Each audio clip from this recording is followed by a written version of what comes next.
Gente, eu tava deitado dormindo e eu escutei a voz de um famoso e tava vindo da minha geladeira, gente. Esse som, sério, tem um famoso na minha geladeira, gente. Eu tô muito nervoso.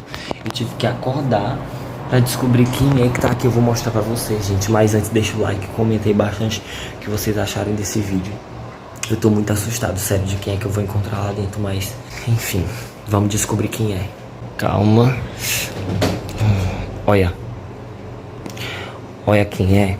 Olha a rapariga. Tinha que ser ela. Tinha que ser a Kenga. Meu Deus do céu. Sai da minha geladeira, bicha véia feia, cururu. Mentira, amiga. Te amo. Depois a gente marca de se encontrar, tá? Um beijo. Tchau, tchau, gente.